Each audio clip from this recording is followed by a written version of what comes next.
As you know, Ajuri, Nigeria has had disputed elections many, many times before, but I think this time was different. This time was different because this time Nigerians were promised a technology that would allow for full transparency. This idea of the results being posted almost immediately to an online portal where everybody could view the results in real time was really, really important. It would have also made corrupting the results very, very difficult. And so for this election to have the... Hello guys, you guys are welcome back to my channel. Before I leave the clip for you guys to continue, if you have not subscribed, please do well to subscribe, turn on your notification bell for more interesting videos and gists. And to all my returning subscribers, thank you for always coming back to watch my videos.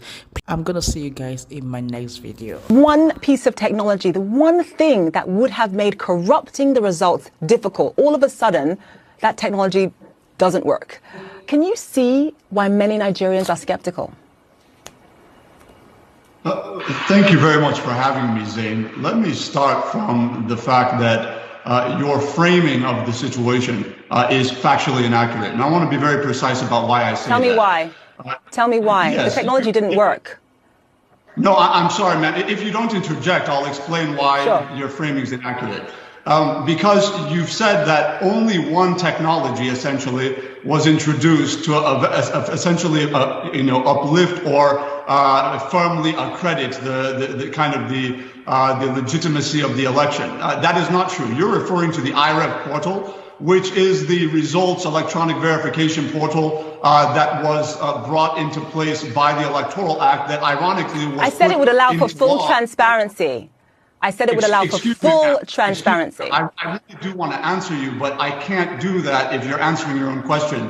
What I'm saying to you, ma'am, is that there's a portal that was supposed to be used where the results will be uploaded in real time. You are right about that. And you are also right about the fact that it did not, the portal was not functioning properly at the point when the collation center was announcing results. That is true. Now, the reason why I said your framing is factually inaccurate is because the main technology that was brought into the electoral process that was not there in all of the disputed elections that you have referred to in the past is actually the BVAS, which is the bimodal voter accreditation system that essentially is a machine that the INEC staff will use to scan your face for your identity and scan your thumbprint to ensure that people are not multiple voting, overvoting, and that we don't have false voters or ghost voters and fake results. That was the main technology. Now, what we've been able to put in place, which is the BVAS,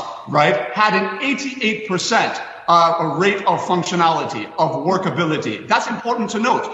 In the European Commission report, as well as the report of the ECOWAS, that's the Economic Community of West African States, the observer group, they came in and said that, yes, it is absolutely true that the IREV portal, which we would have loved to have worked, was not working, mostly due to scaling up issues that had to do with what we saw, for example, with the Obamacare website. When so many people hit the website at once, you're talking tens of millions of people, and it shuts down. This is what we confronted with the IREV portal. And Nigerians understood that. But that is totally a separate issue from the actual process of voting and the validation and credibility of the votes that were actually cast. And that needs to be known to the international community watching this conversation. Ajuri, the accreditation of voters, that part of the technology worked, right? That means that, just to explain to our international audience, that means that you can't have fake people voting. That idea, that piece of the technology worked just fine.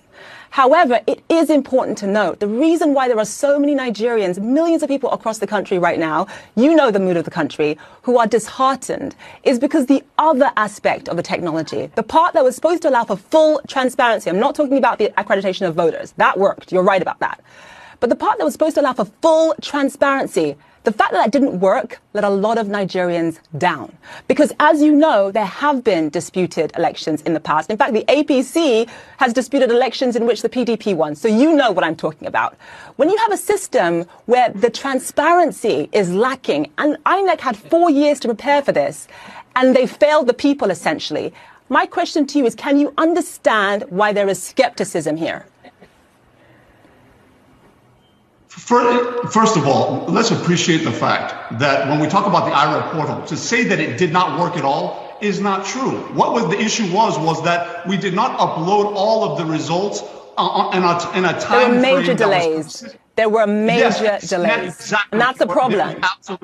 Absolutely correct. There were major delays. And this has to do with the fact that if you're introducing a new technology, right, you expect that there's going to be a lot of interest in that website, in that portal, to be able to log in and monitor these results in real time, which is what we expected. But you also recognize that governments around the world, in dealing with ICT that caters to tens of millions of people, have had challenges, which is why I referenced the famous incident with the Obamacare website. When there was so much interest, it wasn't because the US government under Barack Obama was corrupt and they didn't want people to access healthcare.